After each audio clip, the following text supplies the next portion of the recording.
Hurricanes, cyclones, and typhoons are some of the most destructive natural disasters that occur on our planet. Hurricane Katrina in 2005 caused over $105 billion in damages, and Hurricane Sandy in 2012 caused over $74 billion in damages. The amount of damage caused in North America and the Caribbean by this most recent hurricane season in 2017 will likely be unprecedented. But what if there was a way to destroy a hurricane before it could actually make landfall and cause any damage? Various theories have been proposed throughout history of ways to do this, but perhaps the most outlandish idea is to fire nuclear weapons into a hurricane. So, would this actually work? And what would actually happen if we ever decided to try it out? This idea has actually been around for quite some time. A meteorologist named Jack W. Reed suggested nuking hurricanes to destroy them as early as 1959. Reed noted that whenever a hydrogen bomb exploded, they would lift an enormous column of air up to 20 miles high into the sky afterwards. With this in mind, he speculated that a submarine armed with nuclear weapons could travel underwater through a hurricane and into the eye of the storm.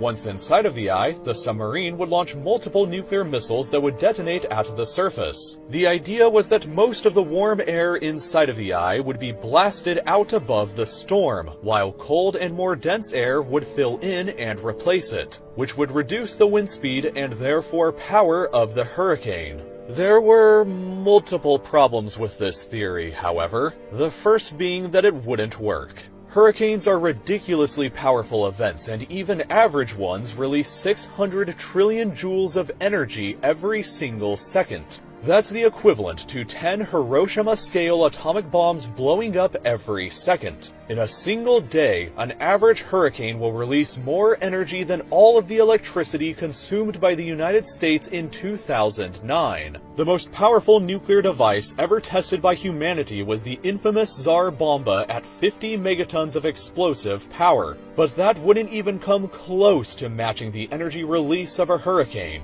To match the energy release of a hurricane in a single day, you would have to detonate 238 Tsar Bombas inside of it, which would have the unfortunate side effect of destroying all of human civilization in the process. Even if you just detonated one, the radioactive fallout would be an additional severe problem that would get carried by the trade winds and cause horrible environmental damage, possibly costing more than the hurricane would have done anyway in the first place. The final obstacle to ever attempting this, though, is a legal one. The Peaceful Nuclear Explosions Treaty, signed by both the United States and the Soviet Union in 1990, limits the use of nuclear weapons for non-military purposes to just 150 kilotons. And considering how puny the 50 megaton Tsar Bomba is compared to a hurricane, this literally wouldn't do anything. The answer to the question of what would happen if we nuked a hurricane is probably nothing. Some scientists even theorize that it may cause the storm to grow even stronger, but it certainly wouldn't destroy it unless we were willing to destroy the whole world with it. Nobody ever took Reed up on this idea, thankfully, and with our technology today, the only things that we can really do to fight against hurricanes is to either run away or bunker down in shelter.